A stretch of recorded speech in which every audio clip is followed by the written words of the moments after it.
नमस्कार, मैं रचना शर्मा चढ़ती कला टाइम टीवी देख रहे सभी दर्शकों का स्वागत करती हूं। आप देख रहे हैं हिंदी टॉप न्यूज।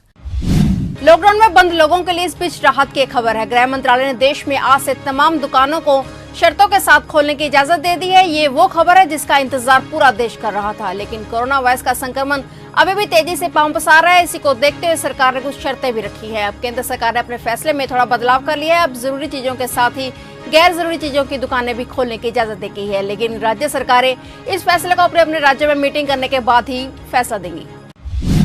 लॉकडाउन के बाद भी कोरोना संक्रमण की रफ्तार जारी है। देश में कोरोना पॉजिटिव मामलों की संख्या 24,000 के पार पहुंच गई है। वहीं अब तक 775 लोगों की मौत भी हो चुकी है। अच्छी बात यह है कि 5,063 कोरोना संक्रमित मरीज ठीक भी हुए हैं।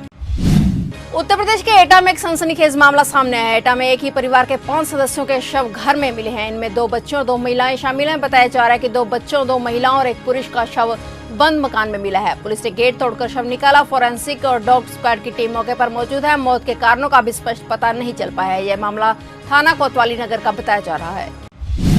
कोरोना वायरस से जूझ रही दुनिया के लिए एक अच्छी खबर आई है। ये पॉजिटिव खबर अमेरिका से आई है, जहां पिछले 24 घंटों में पिछले 3 हफ्तों में कोरोना वायरस से सबसे कम मौतें हुई हैं। कोरोना से दुनिया भर में हो रही मौतों पर नजर रखने वाली संस्था जॉन हॉपकिंस यूनिवर्सिटी के अधिकारियों ने कहा है कि शुक्रवार को पिछले 24 घंटों में अमेरिका में मौत का आंकड़ा 1258 रहा है। ये आंकड़ा पिछले 3 सप्ताह में सबसे कम है।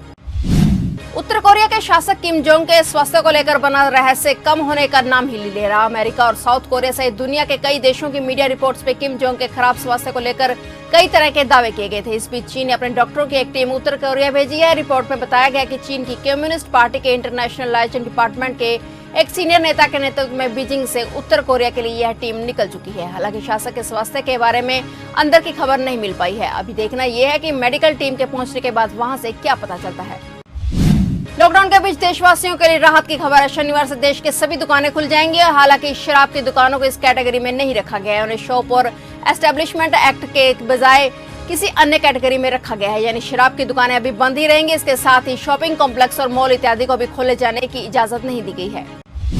आगामी 3 मई को लॉकडाउन खत्म हो रहा है। इससे पहले दिल्ली एयरपोर्ट ने परिचालन के लिए सारी तैयारियां पूरी कर ली हैं। दिल्ली एयरपोर्ट इंटरनेशनल लिमिटेड ने ये जानकारी दी है। डायल ने एक बयान में कहा है कि एयरपोर्ट की इमारतों को सैनिटाइज करने के लिए कई कदम उठाए गए हैं। वहीं लॉकडाउन के बाद यात्रियों और कर्मचारियों के बीच मानवीय संपर्क को कम से कम रखने के लिए दूरी के नियमों के कड़ाई से पालन करने के लिए इंतजाम भी किए गए हैं। उत्तर प्रदेश में तेजी से कोरोना वायरस संक्रमण के मामले बढ़ रहे हैं। उत्तर प्रदेश के मुख्यमंत्री योगी आदित्यनाथ ने राज्य के उच्च अधिकारियों के साथ महत्वपूर्ण बैठक की है। प्रदेश में तेजी से बढ़ रहे संक्रमण के बीच सीएम योगी ने कहा है कि हर जिले में स्वास्थ्य और पुलिस की टीम बनाकर लॉकडाउन को सफल बनाने के लिए काम किया जाए। जिलाधिकारी हर जिले में टीम गठित कर उनकी जवाबदेही और जिम्मेदारी तय करें। मुख्यमंत्री योगी ने कहा है कि रमजान में भीड़ इकट्ठी न हो, किसी भी प्रकार की नई व्यवस्था देने का प्रयास न करें। 30 जून तक किसी भी जिले में किसी प्रकार की पब्लिक गैदरिंग नहीं होनी चाहिए। पंजाब में कोरोना से शुक्रवार को 11 नए पॉजिटिव केसों की पुष्टि होने के साथ ही राज्य में इस महामारी की चपेट में आए लोगों की संख्या 299 तक पहुंच गई है। इनमें से अब तक 17 लोगों की मौत हो चुकी है। 24 घंटे में जिन नए पॉजिटिव केसों की पुष्टि हुई है उनमें पटियाला के राजपुरा में 6, मानसा में 2 और जालंधर, लुधियाना व अमृतसर में एक मरीज सामने आए हैं। राजपुरा में बड़ी संख्या में मिल रहे केसों के कारण इसे कोरोना का बफर जोन घोषित कर दिया गया है। यहाँ अब तक लोगों को जरूरी वस्तुओं को घर में ही आपूर्ति की जा रही थी।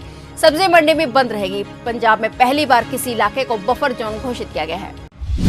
मोहाली के फेस 8 पुलिस रिहायशी सोसाइटी स्थित घर में देर रात ड्यूटी से लौटे सब इंस्पेक्टर ने अपनी सर्विस रिवॉल्वर से खुद को गोली मारकर खुदकुशी कर ली। 50 वर्षीय सब इंस्पेक्टर भूपेंद्र कुमार के खुद को गोली मारने की सूचना मिलते ही फेस 8 थाना पुलिस मौके पर पहुंच गई। इसके बाद भूपेंद्र कुमार को तुरंत फोर्टिस अस्पताल ले जाया गया, जहां डॉक्टरों ने इसे मृत घोषित कर दिया। पुलिस यह जांच करने में जुटी है कि सब इंस्पेक्टर ने सुसाइड किया है या गलती से गोली चली है। जम्मू कश्मीर के पुलवामा जिले में सुरक्षा कर्मियों को बड़ी सफलता मिली है। उन्होंने एनकाउंटर में 3 आतंकियों को ढेर कर दिया है। मरने वाले 3 आतंकियों में से एक प्रमुख आतंकी का सहयोगी बताया जा रहा है, जबकि 2 अन्य आतंकियों की अभी पहचान नहीं हो पाई है। लॉकडाउन के बावजूद कोरोना वायरस के मामले तेजी से बढ़ रहे हैं। इस वैश्विक महामारी की चपेट में सुरक्षा कर्मी भी आ रहे हैं। अब दिल्ली में सीआरपीएफ के 9 जवान कोरोना पॉजिटिव पाए गए हैं। ये जवान सीआरपीएफ की 31 बटालियन के हैं। इनके पहले ही क्वारंटाइन कर दिया गया था। दरअसल इससे पहले सीआरपीएफ का एक जवान कोरोना पॉजिटिव पाया गया था, जिसके बाद इन सभी को क्वारंटाइन किया गया था और फिर जांच कराई गई थी। अब जांच में ये लोग भी कोरोना पॉजिटिव पाए गए हैं। तबलीगी जमात के सदस्य जिन्होंने देश में कोरोना वायरस के पॉजिटिव मामलों में अचानक से उछाल पैदा किया था, वह अब कई राज्यों और खुफिया एजेंसियों के लिए सिरदर्द बन गए हैं, क्योंकि उनमें से सैकड़ों अभी भी लापता है। सरकार और प्रशासन उन्हें तलाशने में जुटी हुई है और उन तक पहुंचने के लिए मुखबिरों की मदद ली जा रही है, लेकिन आज तक सैकड़ों की तादाद में ये सदस्य विभिन्न राज्यों में लापता हैं।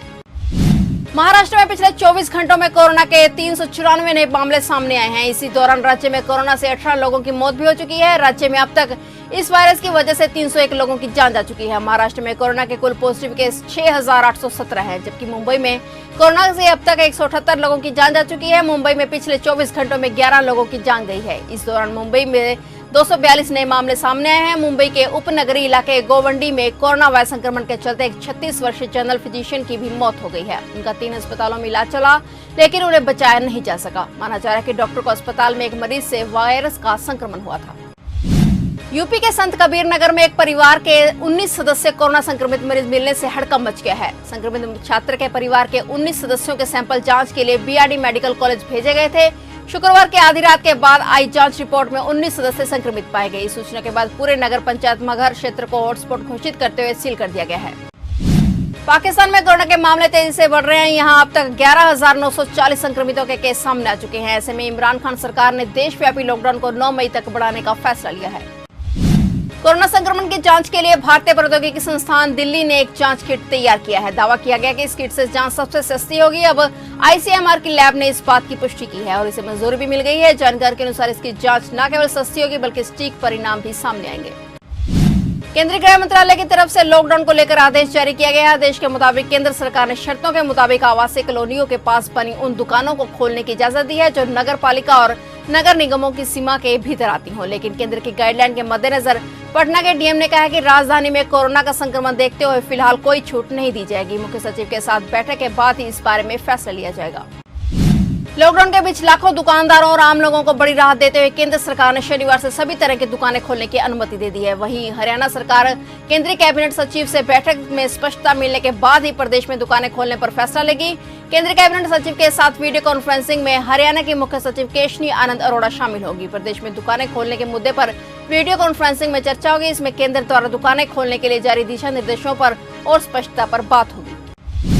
दिल्ली में कोरोना वायरस के मामले शुक्रवार को 2500 के पार चले गए हैं। राष्ट्रीय राजधानी में 136 नए मामले सामने हैं, जिसके साथ इस महामारी के मामले 2514 हो गए हैं। वहीं इस बीमारी से जान गंवाने वालों की संख्या बढ़कर 53 हो गई है। और अपडेट्स लेकर फिर से हाजिर होंगे, क्योंकि समाचारों का सिलसिला यहाँ कभी नहीं थमता।